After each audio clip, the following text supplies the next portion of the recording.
familia y amigos, bienvenidos a una nueva experiencia en línea del encuentro.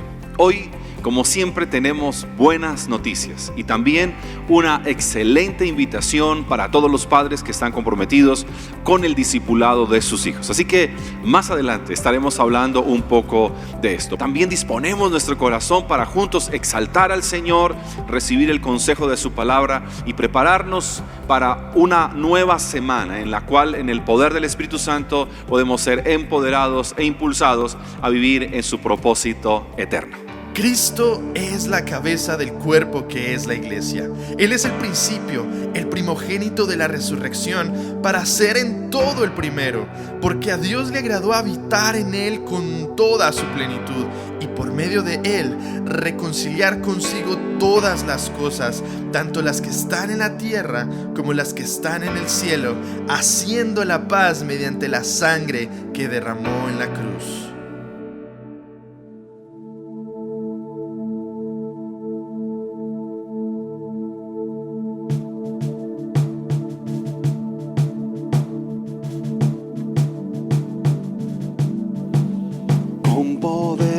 Levantaste de la muerte, eres Dios omnipotente y tu poder vive en mí, tu espíritu está en mí. Con poder te levantaste de la muerte, eres Dios omnipotente y tu poder vive en mí. Espíritu está en mí.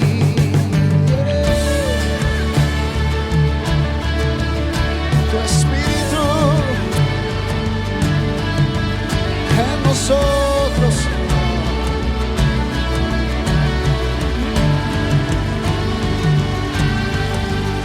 El estruendo de tu viento impetuoso hoy invade este lugar. Tu promesa es real, tu espíritu está en mí y el poder que te levantó de la muerte vive en mí, vive en mí. Y el poder que te levantó de la muerte vive en mí, vive en mí. Jesús,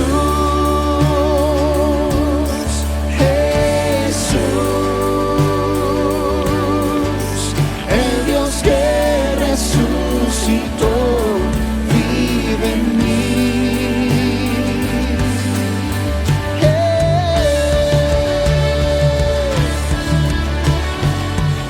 Vives en nosotros,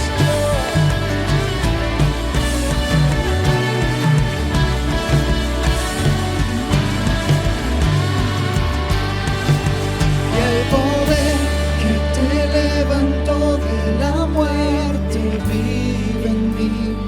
Vive en mí el poder que te levantó de la muerte, vive en mí. Y el poder que te levantó de la muerte, vive en mí, vive en mí. Y el poder que te levantó de la muerte, vive en mí, vive en mí. Jesús.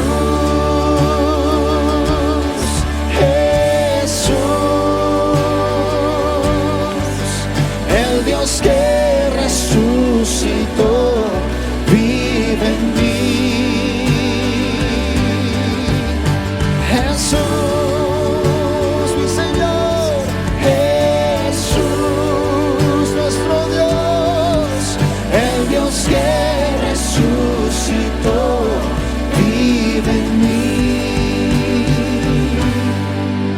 Con poder te levantaste de la muerte, eres Dios omnipotente. Tú vives en nosotros, Señor.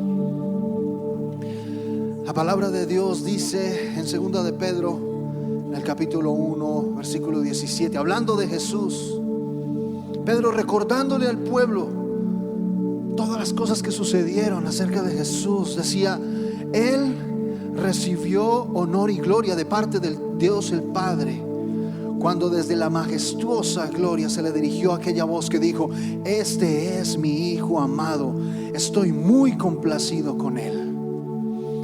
Y añadió Pedro: nosotros mismos oímos esa voz que vino del cielo cuando estábamos con él en el Monte Santo. Esto ha venido a confirmarnos la palabra de los profetas, a la cual ustedes hacen bien en prestar atención. Y escuchen esto: como a una lámpara que brilla en un lugar oscuro, hasta que despunte el día y salga el lucero de la mañana en sus corazones. Señor, oramos esta mañana por tu iglesia. Oramos, Señor Jesús, porque somos lámparas cada uno de nosotros, que brillamos en medio de la oscuridad, en la oscuridad que se encuentra el mundo hoy, en la desesperanza en que se encuentra el mundo hoy. Hoy nosotros como iglesia brillamos como lámparas. Brillamos con la palabra, brillamos con el Espíritu Santo. Ese Espíritu que levantó a Jesús de entre los muertos está en nosotros y brillamos en medio de la oscuridad. Hoy, Señor, nos levantamos cantando como una sola familia, como un solo pueblo, cantando que es por su gracia y su misericordia que hemos vencido el pecado, porque no fuimos nosotros, sino que fue Jesús en la cruz que venció el pecado, y hoy somos más que vencedores. Y no tendremos temor de las malas noticias, porque tú eres nuestra buena noticia, Señor.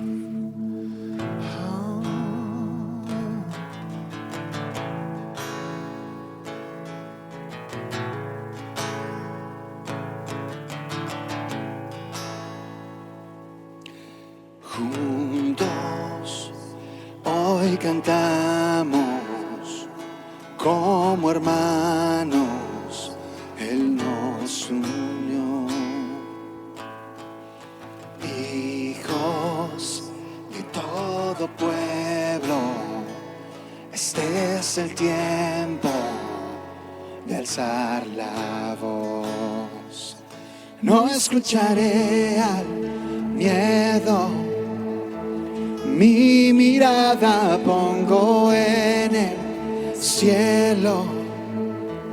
En tu gracia firme estoy, tú me amas tal como soy. Valiente seré, yo sé, mi esperanza está en él. ¡Vamos!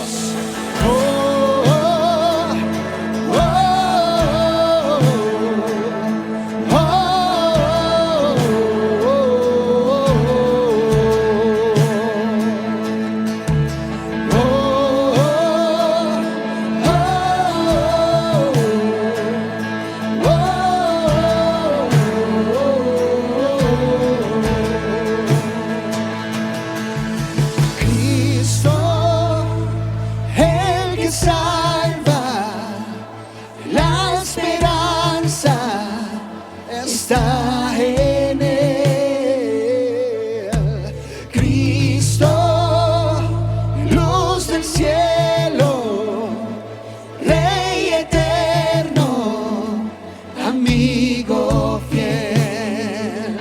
No escucharé al miedo, mi mirada pongo en el cielo.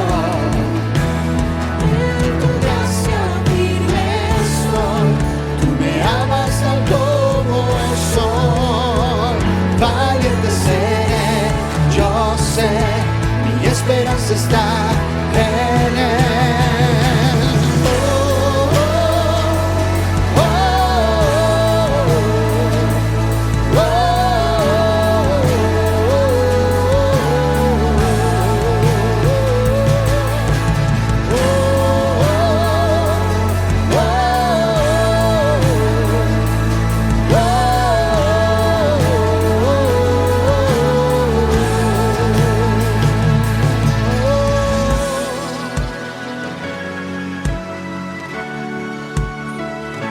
Vamos a escuchar el estruendo de la voz de las mujeres esta mañana.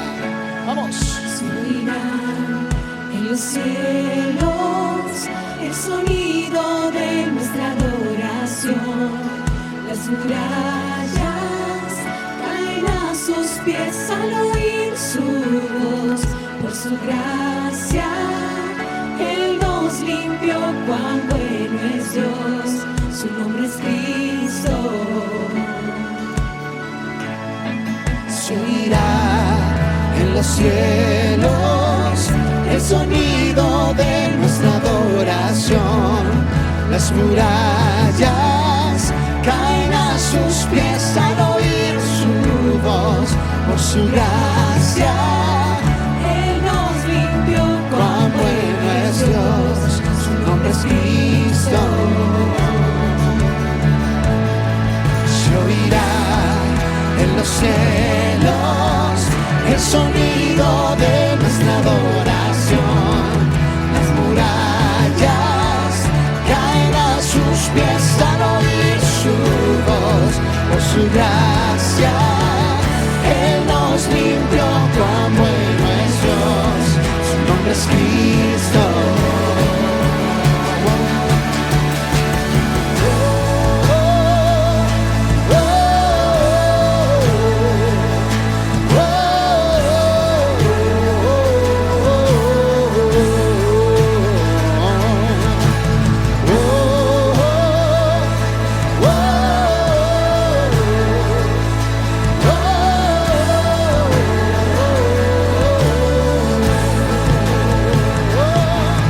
Se oirá en los cielos el sonido de nuestra adoración. Las murallas caen a sus pies al oír su voz. Por su gracia Él nos limpió. Cuán bueno es Dios, su nombre es Cristo.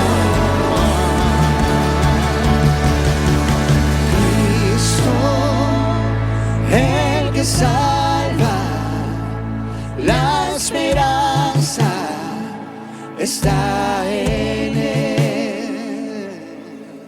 Cristo, luz del cielo, Rey eterno, amigo fiel.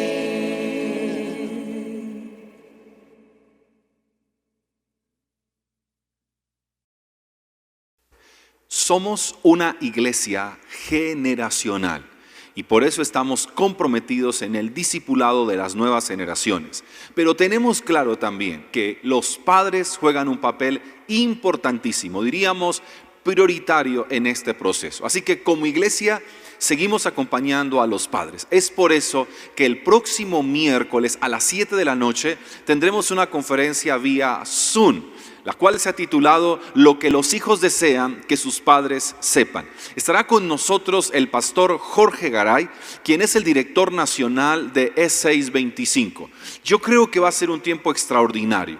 Allí en la conferencia les tendremos una información mejor aún, una invitación todavía más extraordinaria, porque queremos acompañar a papá y a mamá en esta dinámica. La iglesia como tal lo que hace es apoyar. Desde el ministerio de Kids también lo que se hace es acompañarlos a ustedes.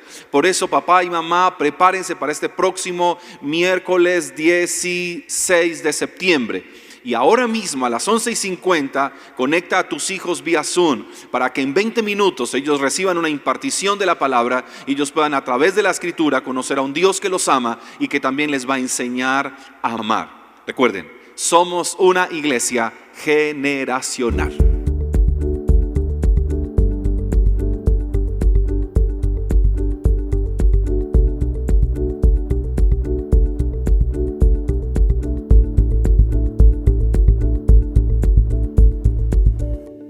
Hola iglesia, muy buenos días. Es un gusto compartir con ustedes la palabra una vez más. Este hermoso privilegio que me ha dado el Señor esta mañana. Y hoy quiero compartir con ustedes una reflexión que he titulado Una mirada distinta. Una mirada distinta.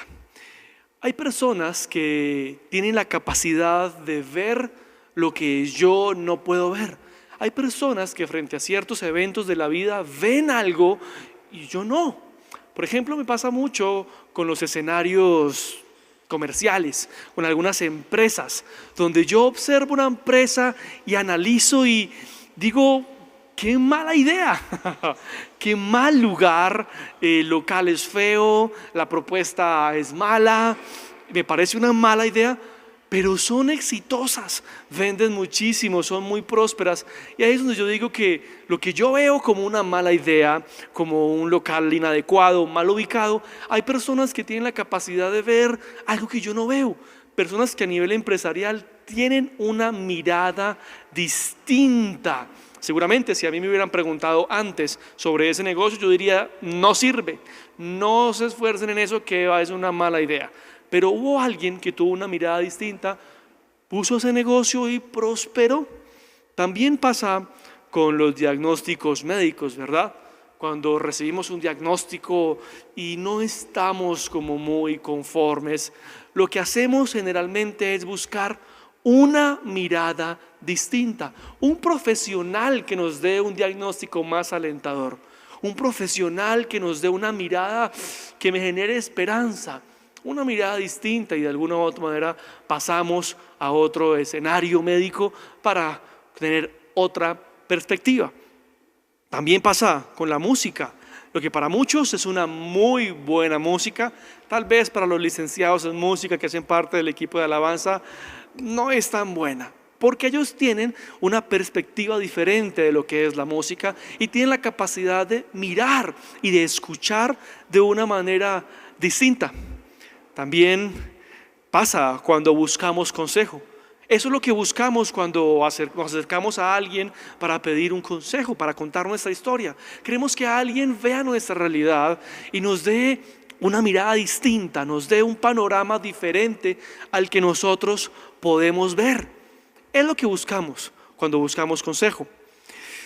Y está comprobado que la manera en cómo vemos la realidad va a determinar las acciones, cómo nos desenvolvemos en la realidad. Por ejemplo, conozco una persona que tiene una perspectiva de la ciudad de Armenia completamente desalentadora. Es una persona que está muy cerca de las noticias judiciales, de lo que pasa a nivel criminal en la ciudad, y dice: Armenia es una ciudad muy peligrosa, es muy peligrosa, de las más peligrosas del país, y eso hace que ella se mueva con mucha cautela por la ciudad.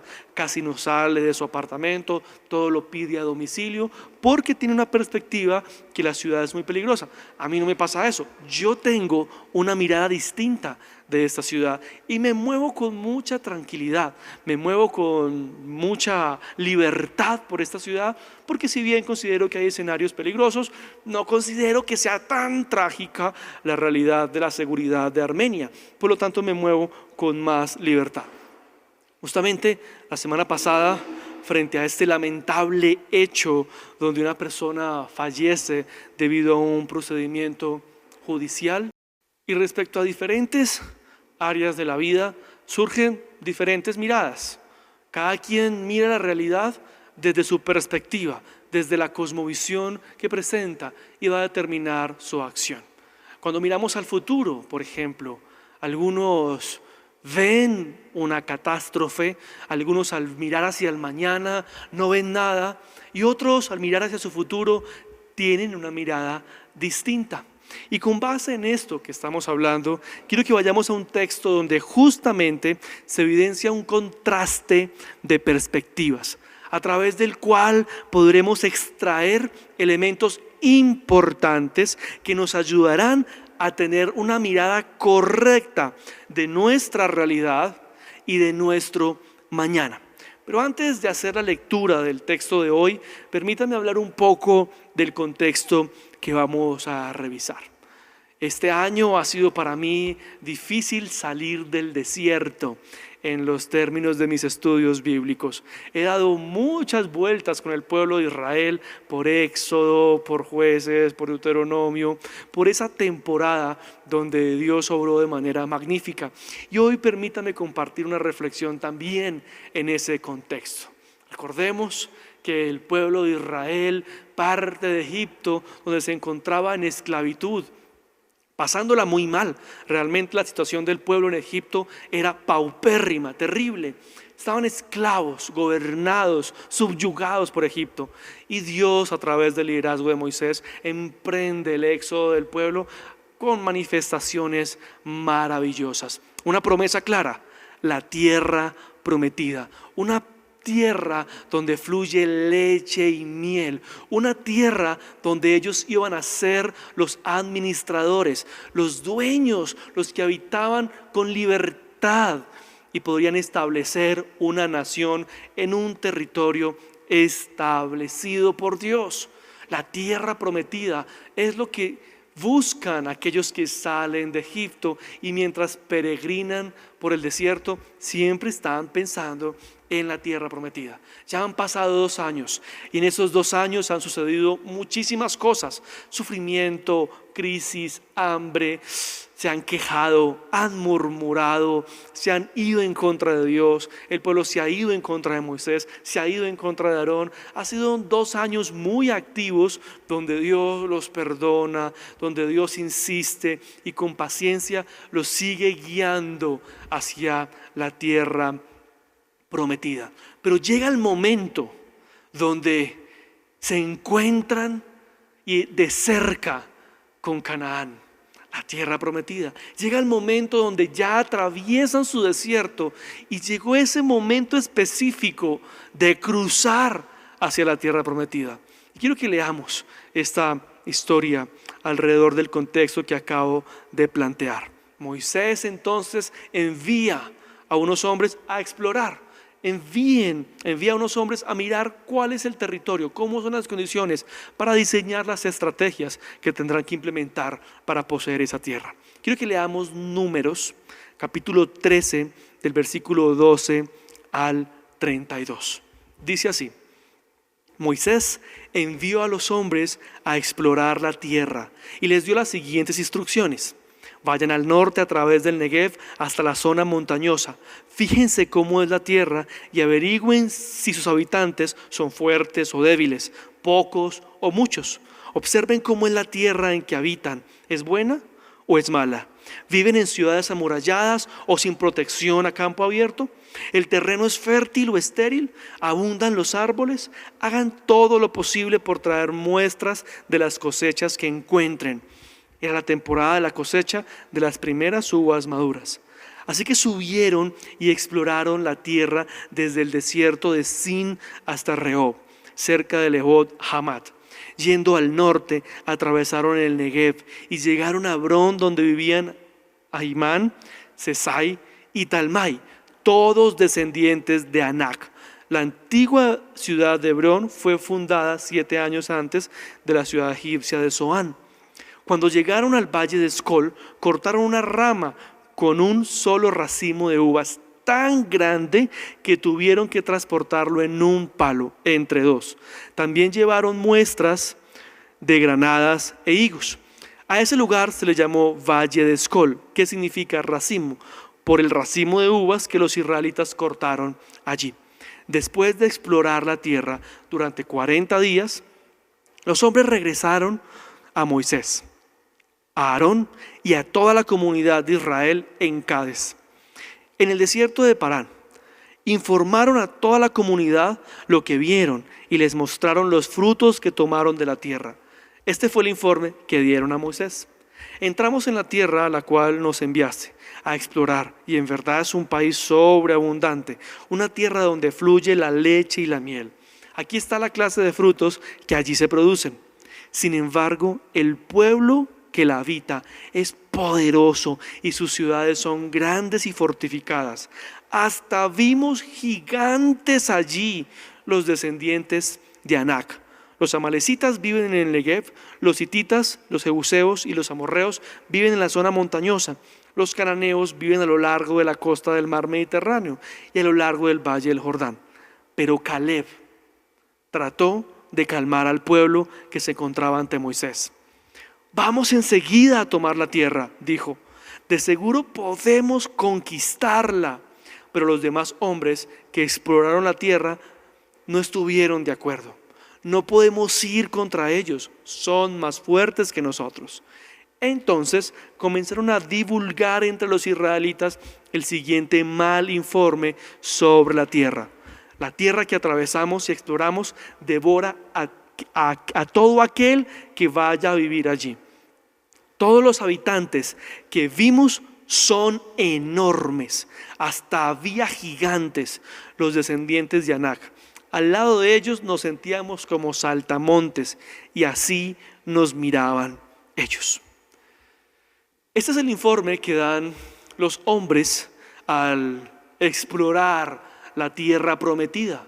Ya habían cruzado el desierto. Llegó el momento de ingresar a la tierra prometida. Llevaban 2 años de campaña por el desierto. Pero el informe que estos 10 hombres dan, a excepción de Josué y de Caleb, genera una desilusión profunda en el pueblo. Se desanimaron mucho. El pueblo, de alguna u otra manera, interpretó que el camino hacia la tierra prometida era un camino de comodidad, era un camino de lujos y de facilismo.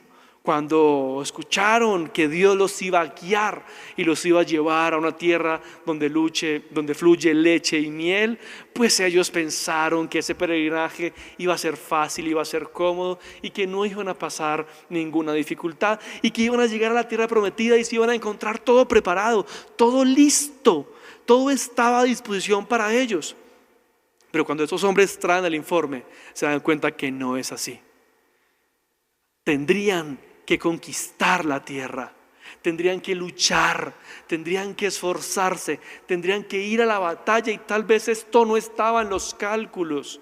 Esperaban algo fácil, esperaban algo cómodo, esperaban algo sencillo, una entrada triunfal a la tierra prometida donde todos los recibían con los brazos abiertos, pero se están dando cuenta que no es así.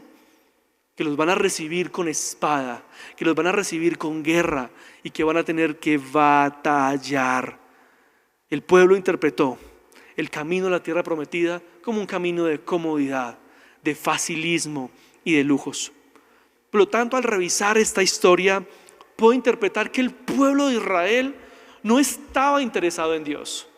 El pueblo de Israel estaba interesado en la tierra prometida y en lo que significaba esa tierra prometida: lujos, comodidad y facilismo. Y esa era la idea que llevaban ellos. Y esto lo interpreto de todos los capítulos anteriores de Números y de toda la historia de Éxodo. Por lo tanto, frente a la adversidad, frente a la crisis, se llenaron de desilusión, de desesperanza y se empezaron a quejar, se fueron en contra de Dios. Y no era la primera vez que sucedía. Ya había sucedido en muchas ocasiones. Recuerden que anteriormente, por no esperar, habían construido un becerro de oro.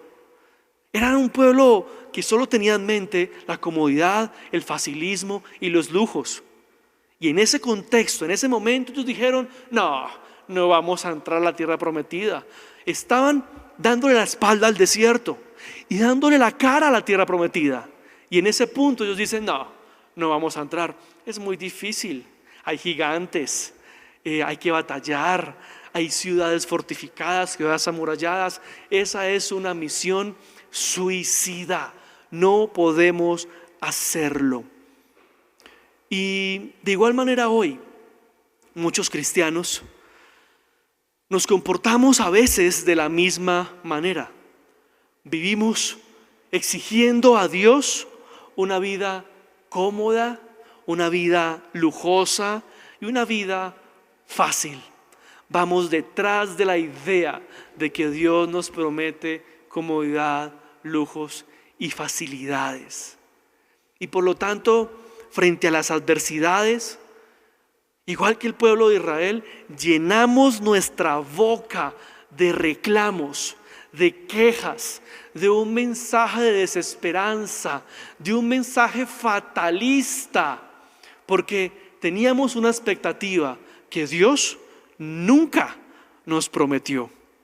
Empezamos a comportarnos con mal humor y terminamos reclamándole a Dios por aquellas incomodidades que consideramos injustas. que consideramos como que Dios nos engañó. Señor, pero esta enfermedad, ¿por qué? Tú no me prometiste esto. Señor, ¿y por qué esta crisis económica? Tú no me planteaste esto. ¿Por qué este desempleo? Yo no lo esperaba. De alguna u otra manera teníamos una idea facilista, cómoda y lujosa, pero en el peregrinaje nos damos cuenta que el camino no es así. Y terminamos reclamándole a Dios porque lo que queremos conquistar no es fácil de conquistar.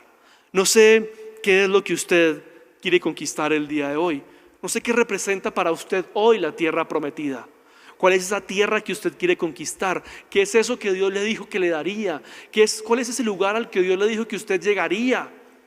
Tal vez eso es una batalla con una enfermedad.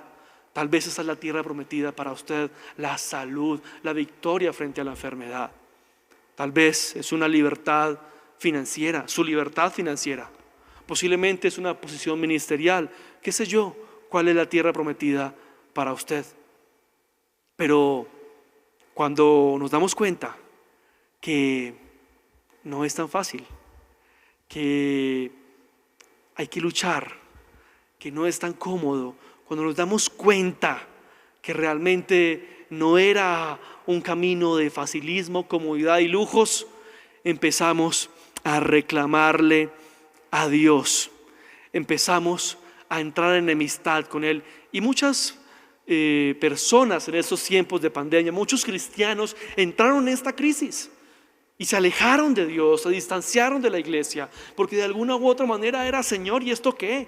Yo tan juicioso que soy, yo tan ordenado que soy, yo tan disciplinado que soy, y a mí también me golpeó esta pandemia, a mí también me golpeó el desempleo, dirían algunos. ¿Por qué a mí? ¿Por qué esta enfermedad? ¿Por qué esta crisis? ¿Por qué esta dificultad? Y muchos empiezan a distanciarse de Dios, y esta pandemia realmente golpeó con fuerza la espiritualidad de muchos y las disciplinas cristianas de muchos. Frente a ese reclamo de: Señor, ¿por qué no haces lo que prometiste, pero así fácil, sin rodeos, sin desiertos, sin complicaciones, sin maná? ¿Por qué no lo haces más fácil?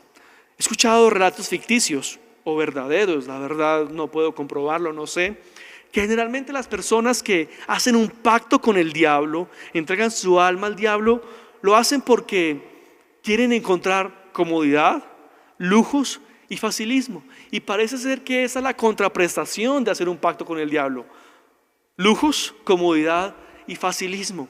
Y hacer un pacto con el diablo nos parece un poco drástico, ¿verdad? Nos da miedo, pues, tener ese tipo de movimientos. Por lo tanto, más bien hacemos un pacto con Dios. Y yo hago parte de tu iglesia, yo adopto tus disciplinas, me porto juicioso, hago todo lo que tú me digas, hago todo lo que allá me digan, pero tú me ofreces o tú me das lo que el diablo me ofrece. Me porto bien, hago parte de tu proyecto, pero tú me das comodidad, lujos y riqueza. Ese es el pacto, Señor. Por eso estoy aquí, por eso hago lo que hago, por eso me congrego, por eso oro, por eso estudio la Biblia. Y si no, ¿para qué? Y desde esa perspectiva, entonces desarrollamos la idea de que la santidad produce una vida cómoda, lujosa y facilista. Y la verdad, eso no es lo que promete la palabra. Eso no es lo que está planteado en la Escritura. Ese no es el resultado de aquellos hombres que decidieron seguir al Señor y rendirse a sus pies. Ese no es el resultado de los primeros cristianos. Vemos los apóstoles, por favor. La vida de los apóstoles no fue de comodidad, de lujos y riqueza. Todo lo contrario. La vida de Jesús no es una vida de comodidad, lujos y riqueza. La vida de la iglesia primitiva, de la historia de la iglesia, no ha sido una historia de comodidad, lujos y riqueza. ¿De dónde sacamos nosotros esa idea de que nos acercamos a Dios y Él nos da comodidad, lujos y riqueza? ¿De dónde desarrollamos la idea de que la tierra prometida es fácil, es cómoda y es muy lujosa? ¿De dónde sacamos esa idea de que llegar allí es pan comido?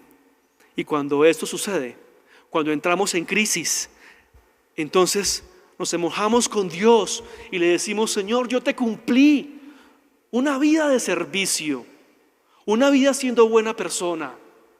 Yo te cumplí. Todos los domingos iba a la congregación y aún en pandemia me conectaba todos los domingos sin falta. Yo te cumplí todas las mañanas orando, pero tú no me cumpliste. ¿Por qué? No me estoy encontrando con un camino fácil, como un camino cómodo y con un camino lujoso.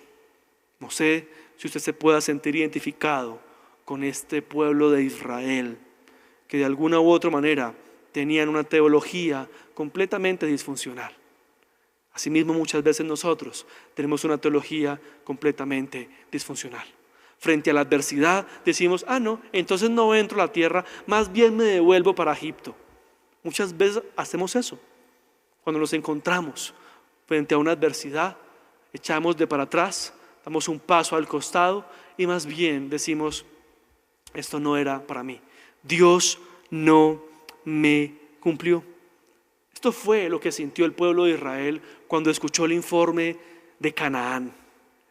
Nosotros cumplimos en venir hasta acá, cumplimos en salir de Egipto, pero Dios no nos cumplió. Esto está muy difícil. La tierra que Dios nos prometió es una tierra que está habitada por Dios. ¿A quién le cabe eso en la cabeza? Dios nos prometió una tierra que está habitada por un ejército muy numeroso. Es una tierra que es imposible conquistar, decía el pueblo de Israel en ese contexto. Estamos perdidos. Mejor nos hubiera sido morir en Egipto. Vuelven y manifiestan esa expresión tan pobre y desdichada. Mejor nos hubiera sido morir en Egipto. Y dice: escojamos un líder diferente a Moisés. Ese Moisés ve a donde nos trajo. Escojamos un líder que nos lleve otra vez a Egipto. Allá por lo menos tenemos la comida segura. Ese devolvámonos a Egipto es lo que significa para muchos cristianos de hoy: voy a dejar de esperar en ti. Ya no voy a esperar nada en ti. ¿Sabes qué, Señor? Ya no espero nada más de ti. ¿Sabes qué, Señor? Ya no vuelvo a creer. ¿Sabes qué, Padre? Ese cuento de los milagros ya no va conmigo. Yo sigo mi vida. Sí, sigo en la iglesia ahí, pues porque hay que seguir. Y sí, sigo orando, pero yo me defiendo solito. Devolvámonos para Egipto es: dejamos de confiar en ti. Yo me defiendo solito.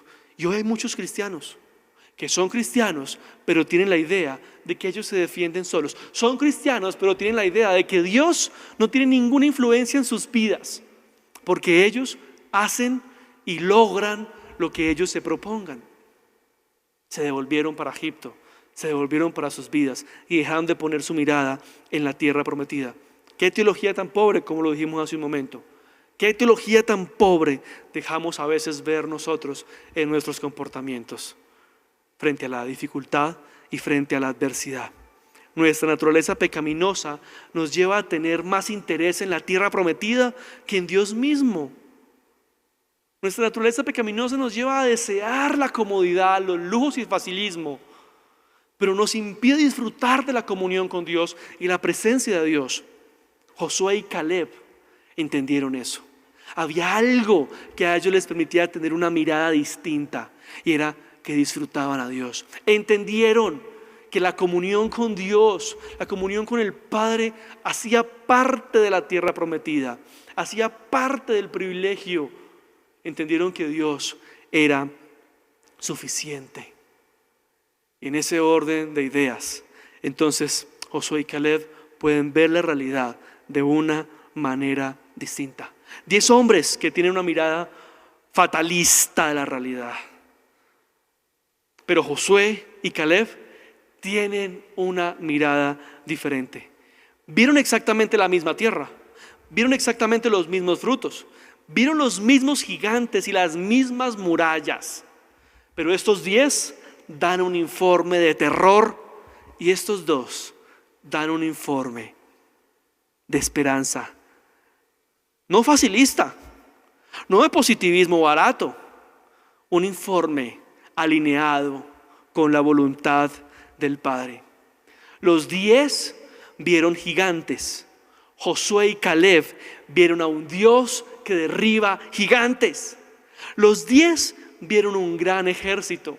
Josué y Caleb vieron al Dios de los ejércitos. Los 10 vieron ciudades con murallas muy fuertes. Josué y Caleb vieron un Dios que derriba murallas.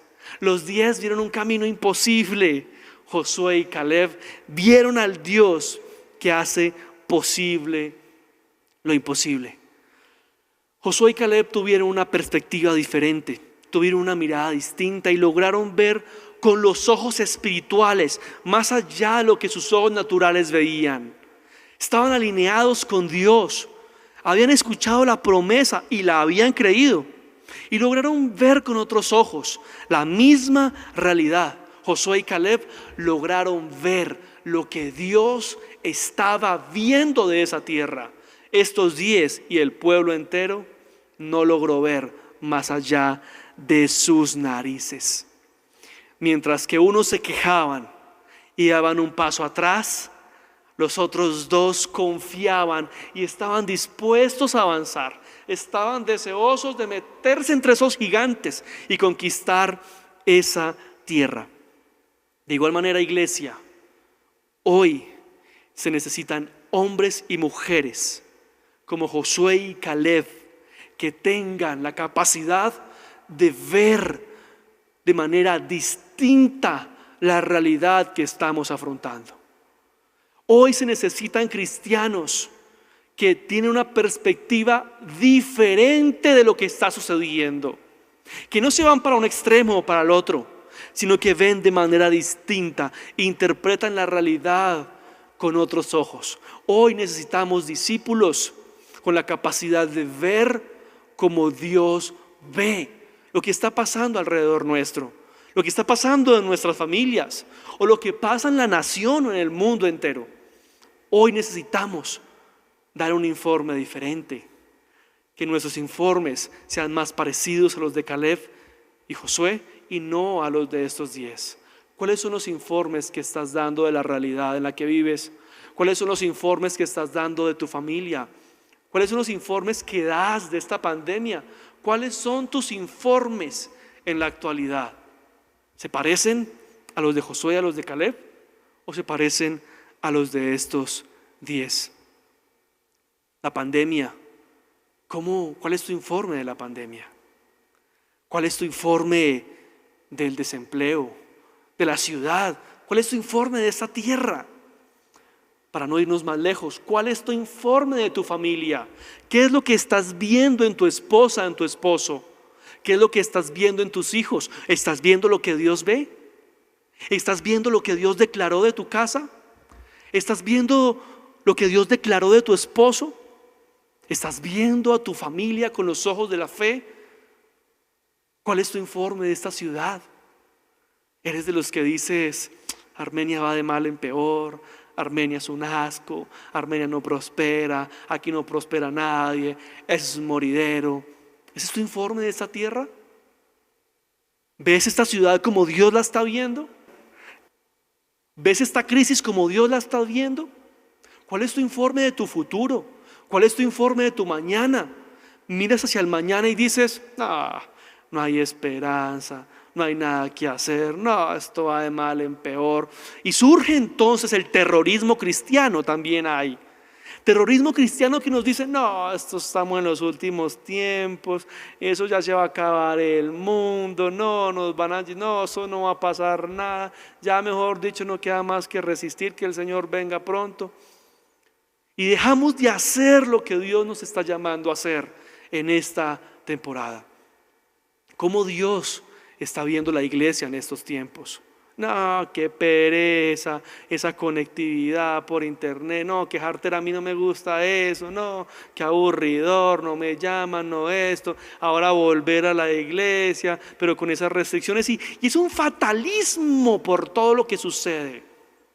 Es una queja profunda, la misma queja del pueblo de Israel que en algún momento molestó tanto a Dios, que en algún momento despreció tanto a Dios y se cansó de la queja, de la murmuración, del fatalismo, se cansó de la incredulidad del pueblo. Y a veces hoy nosotros replicamos ese mismo discurso fatalista, ese mismo discurso del mundo.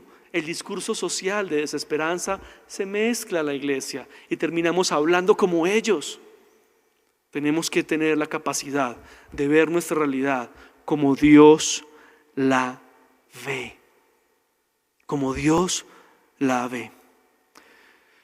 En estos días todos conocemos lo que está pasando alrededor de la policía debido a este suceso donde un hombre fallece por un procedimiento judicial. Y surgen muchas miradas alrededor de ese tema. Algunos a favor de la policía, otros a favor de la persona que fallece, otros a favor de las protestas, otros en contra de los políticos, y se genera una cantidad de miradas y de perspectivas respecto a ese hecho. Pero mientras yo leía el comentario que alguien escribía en redes sociales, donde planteaba lo siguiente: si mi vecino hace una rumba, pues si voy y le digo que le baje volumen, me pueden pegar, me pueden maltratar como lo hicieron con la pediatra. Si le mando a la policía, pues lo pueden matar como sucedió con el Señor esta semana. Si me pongo a protestar, pues activo a esos rebeldes y activo ese vandalismo y participo de un vandalismo, y entonces más bien será dormir intranquilos. Más bien será dormir mal. Frente a un borracho, más bien será dormir mal, porque estamos en una sociedad enferma. Y yo leía eso y yo decía, hombre, pues sí, es que es muy triste lo que pasó con la policía, es muy triste lo que pasó con la ciudadanía también después, acabando todo. ¿Qué sociedad tan enferma? Y de alguna u otra manera yo me contagié y dijo, no, es que no hay de qué hacer un caldo, estamos, la verdad que en una situación muy compleja. Mientras tenía ese informe fatalista, me encontré con algo en las redes sociales fantástico. Y un hombre escribía lo siguiente, parafraseándolo un poco. Dijo, yo me identifico mucho con lo que pasó en Bogotá, porque yo era un borracho, porque yo era de esos que hacía fiestas en la casa e incomodaba a mis vecinos. Yo era esa persona que vivía en un desorden de mi pecado, pero mis vecinos nunca tocaron mi puerta para recriminarme o para decirme que parara mi fiesta. Mis vecinos nunca me mandaron la policía. Mis vecinos nunca protestaron. ¿Saben qué hicieron mis vecinos? Mis vecinos oraban por mí y en mis momentos de sobriedad me predicaban el evangelio. La misma historia, pero habían unas personas que tuvieron la capacidad de tener una mirada diferente. La misma historia, pero esta historia ahora impactada por el poder del evangelio. La misma historia, pero esta historia ahora impactada por el poder de Cristo. Y ahí entendí, es cierto, yo tengo que tener una mirada distinta de la realidad. Mi opinión no puede ser la de este extremo o la de este extremo. Mi opinión debe ser la del cielo, alineada a lo que Dios ha declarado. Y yo me debo mover con base en una manera distinta de ver la realidad. Iglesia, necesitamos ver la realidad a través de Cristo. Necesitamos ver nuestro futuro a través de Cristo. Necesitamos ver esta tierra a través de Cristo. Necesitamos vivir alineados con la perspectiva de Jesús. Tú tienes que ver tu enfermedad con otros ojos. Tienes que ver la crisis que estás pasando en estos momentos con otros ojos. Tienes que aprender a ver lo que Dios está viendo en tu familia cuando tú ves caos.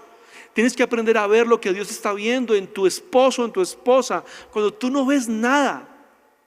Tienes que aprender a ver lo que Dios está viendo en ti cuando tú te miras al espejo y das un informe fatalista y dices, soy un fracaso, no sirvo para nada, estoy solo. Tienes que aprender a ver con los ojos de Dios. ¿Cómo estás viendo tu realidad? ¿Cómo estás viendo tu crisis? ¿Cómo estás viendo tu prosperidad? ¿Cómo estás viendo lo que está pasando ahora con la iglesia? ¿Cómo estás leyendo los tiempos del día de hoy? Tenemos que aprender a ver la realidad con los ojos de Jesús. Tenemos que aprender a ver la realidad de una manera distinta. ¿Cómo estás viendo tu futuro? Miras hacia el mañana y dices, no, en esa tierra hay gigantes, hay murallas, hay mucha gente. No, más bien me devuelvo. Tú estás viendo tu futuro y dices, no, esto está muy difícil, se está poniendo de mal en peor, no voy a llegar a ningún lado, no lo voy a lograr, no lo voy a alcanzar. ¿Estás viendo tu futuro con desesperanza y con fatalismo? Es tiempo de que te alinees con Dios y es hora de ver tu realidad con los ojos de la fe. Es tiempo de ver una mirada, de tener una mirada distinta de lo que estás viviendo, de lo que te está pasando, de lo que le está pasando a la sociedad y de lo que está sucediendo a nosotros como comunidad. ¿Cómo te estás viendo a ti mismo? ¿No das un peso por ti? ¿Tienes una mirada fatalista de quién eres? La pregunta es, ¿así te ve Dios? ¿Así te ve Dios a ti? Pregúntate, ¿cuál sería el informe de Jesús acerca de quién tú eres? ¿Diría lo que tú piensas? ¿Que eres un fracasado? ¿Que eres un bueno para nada? ¿Que eres tímido? ¿Que eres una perdición? ¿Diría lo que tú piensas de ti? Tu informe de ti mismo tiene que alinearse con el informe que Jesús daría de ti. Adivinen el pueblo a quién escuchó. El pueblo escuchó a estos 10 fatalistas y dijeron, más bien nos devolvemos para Egipto. Mientras leía esta historia, me estremeció mucho porque me estrellé con un versículo. Me estrellé con un versículo que jamás pensé que estaría allí, que había leído muchas veces, pero que me hice consciente del peso de ese texto. Quiero que leamos juntos. Números 14, 25. Después de que estos hombres dan el informe, después de que el pueblo grita, llora y dice, qué lástima, qué mal, se lamentan y dicen, vámonos para Egipto a morir allá. Me estrellé con este versículo y me dio temor. Números 14, 25 dice Dios, ahora bien, den la vuelta y no sigan hacia la tierra donde habitan los amalecitas y los cananeos. Mañana deberán partir al desierto en dirección del Mar Rojo. Wow. Este texto es muy crudo, es muy fuerte, porque Dios le está diciendo al pueblo, ¿saben qué, muchachos? Cambien de dirección. ¿Saben qué? Devuélvanse para el desierto. No están preparados para ver la tierra prometida. Y cuando Moisés les comunica esto al pueblo, el pueblo dijo, no, mentiras que sí vamos a ir al pueblo, sí vamos a ir a la tierra prometida, vamos a ir a conquistar. Y al otro día estos tercos emprenden un viaje hacia la tierra prometida con la intención de conquistar, y Moisés les dice, no, ya no. La oportunidad ya pasó. Sin embargo, ellos fueron tercos y se fueron a pelear. Efectivamente, fueron derrotados. Tal vez hubo muertos en ese proceso, pero Dios ya no los respaldó. Como dice el adagio popular, el pan se les quemó en la puerta del horno. Estando dando de la espalda al desierto y de cara a la tierra prometida, Dios decreta, devuélvanse al desierto. No van a entrar, porque a Dios le molestó la queja, a Dios le molestó la murmuración, a Dios le molestó esa actitud fatalista. No están listos para la tierra prometida, ok, vuelvan al desierto. Lo que debería ser un lugar de honor, Cades, Barnea, lo que debería ser un lugar de honor para los preparativos de la conquista triunfante de la tierra, pasó a ser un pueblo de tragedia un lugar de tragedia y de lamento. Allí el pueblo de Israel pierde la oportunidad de ingresar a la tierra prometida, y allí empieza un peregrinaje de 40 años, o 38 para ser exactos, de dar vueltas en el desierto, esperando que la generación incrédula se muriera para que la nueva generación tuviera la oportunidad de ingresar al desierto. Por no ser capaces de tener una mirada distinta, no pudieron disfrutar de la tierra prometida. Por no ser capaces de creer en lo que Dios había decretado, no pudieron disfrutar de la tierra prometida. Una persona sin fe es un ser impotente en un mundo estéril. Una persona sin fe es un ser impotente en un mundo estéril. No tuvieron la capacidad de creer. Su impotencia los abrazó y el mundo estéril no tuvo nada que ofrecerles. A veces creemos que Dios es una marioneta que podemos manipular a nuestro antojo. Esto me recuerda a algo que pasó en estos días con mi hijo. Le dijimos, vamos a ir a visitar a la tía. Y él dijo, no quiero. Ok, no tienes por qué enojarte. Si no quieres, pues no quieres y listo, te puedes quedar en casa. Él dijo, sí, me quiero quedar en casa. Cuando nos estábamos alistando, dijo, quiero ir donde la tía. Yo me puse en su posición y le dije, ¿quieres ir donde la tía o te quieres quedar en casa? Tienes que tomar una decisión en este instante. Y dijo, quiero ir donde mi tía. Ok, salimos rumbo a donde su tía, íbamos en el carro y a mitad de camino dijo, papá, me quiero ir para la casa. Y empezó a llorar, empezó a hacer pataleta. Yo le dije, Samuel, tú tomaste una decisión, así que puedes llorar lo que quieras, pero vamos a ir donde tu tía.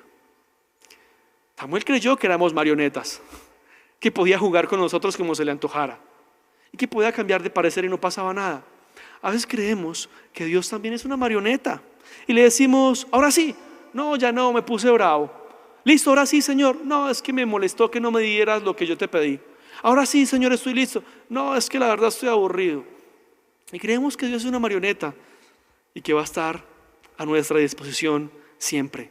Creemos que Dios se va a prestar para ese jueguito. Y la verdad es que no.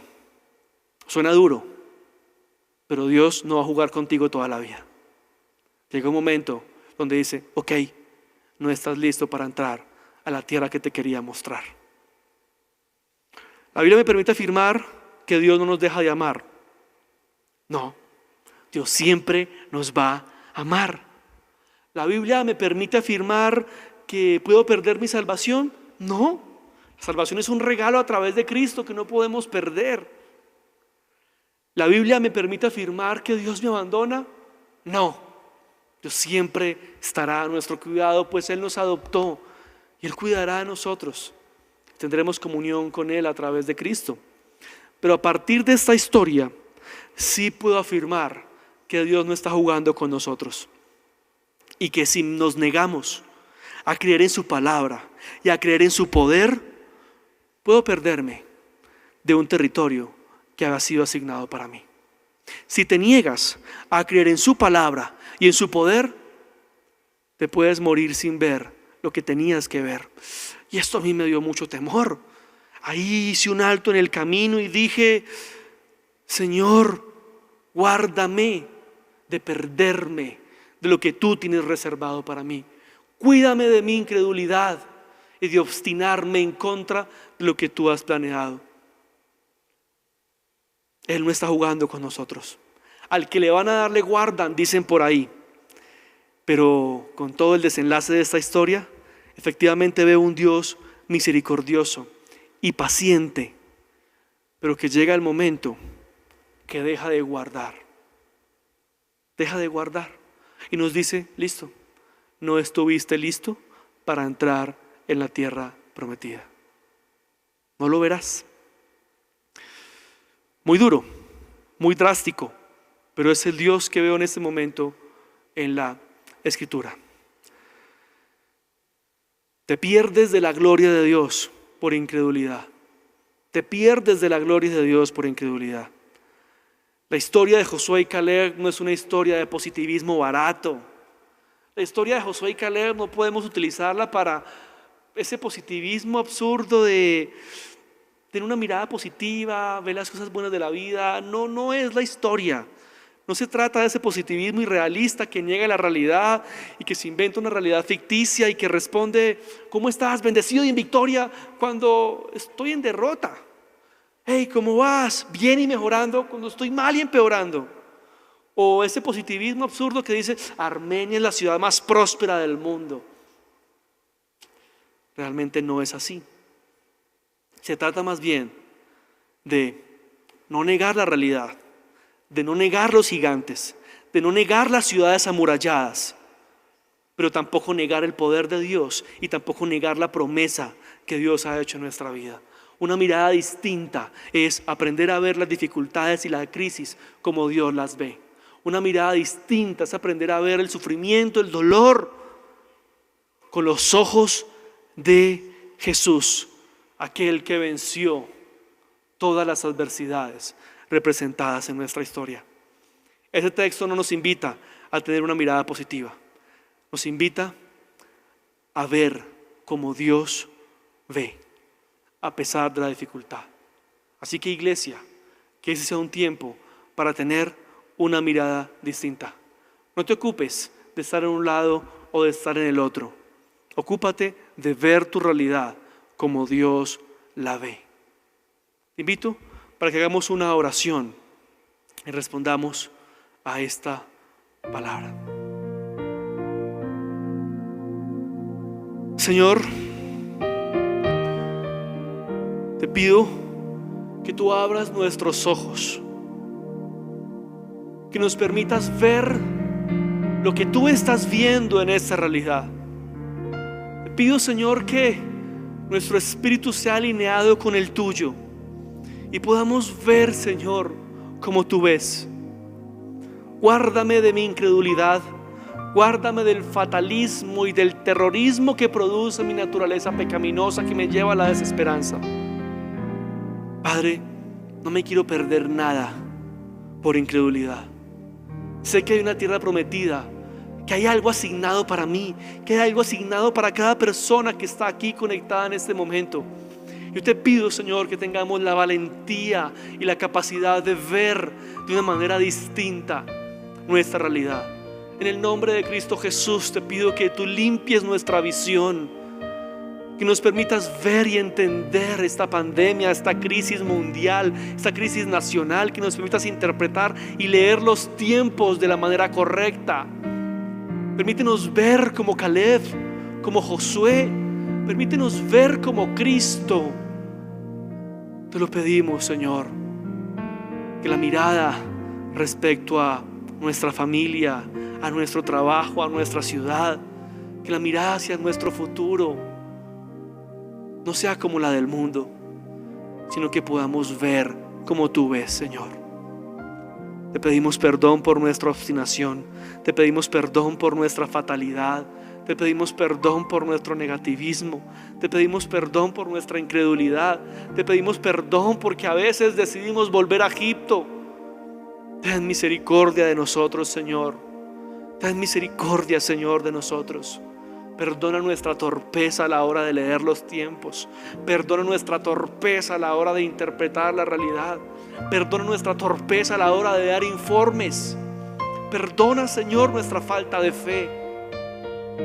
Te pedimos, Padre, que podamos ver como tú ves. Aclara nuestra visión, Señor. Aclara nuestra visión. Y que podamos ver esa tierra prometida, Señor, como tú lo ves. Que podamos ver esos gigantes, pero ver también el Dios que derrota gigantes. Que podamos ver esas murallas, pero podamos ver el Dios que derrota murallas, que derriba murallas. Que podamos ver, Señor, ese ejército, pero que te podamos ver a ti, que eres el Dios de los ejércitos. Señor, que nuestros informes sean informes de fe, que nuestros informes sean informes permeados por el Evangelio, que nuestros informes sean informes permeados por Cristo. Te lo pedimos en el nombre de Jesús. Cambia nuestra manera de ver y permítenos ver como tú ves. en el nombre de Jesús. Amén.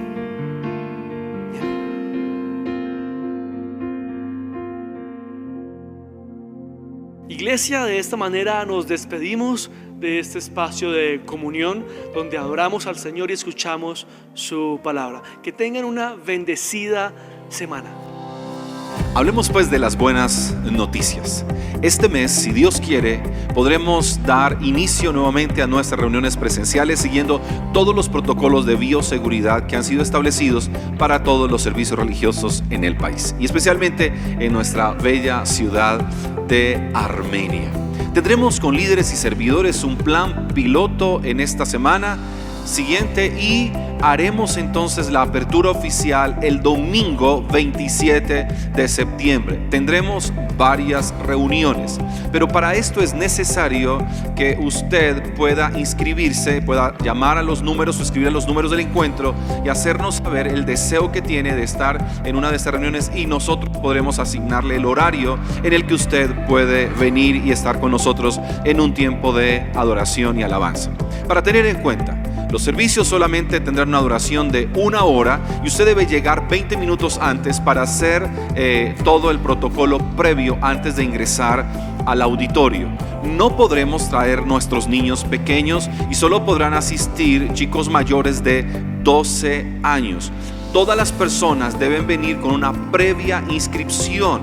Si usted no se inscribe con tiempo y viene a una de las reuniones, nos veremos en la penosa y también dolorosa obligación de no poderle permitir el ingreso, ya que el número de personas es completamente restringido.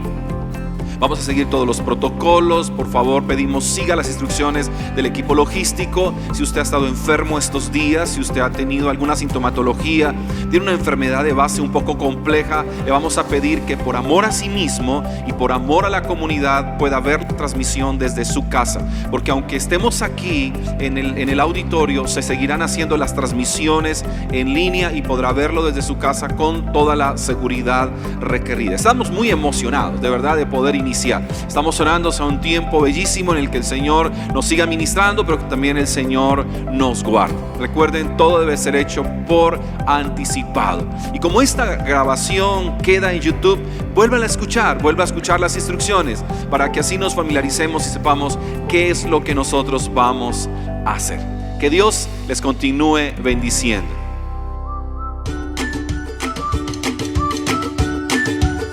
Dice la Biblia: instruye al niño en el camino correcto y aún en su vejez no se apartará de él. En eKids somos parte del equipo que instruye a tu hijo, así que conéctalo hoy, vía Zoom a las 11:50 am.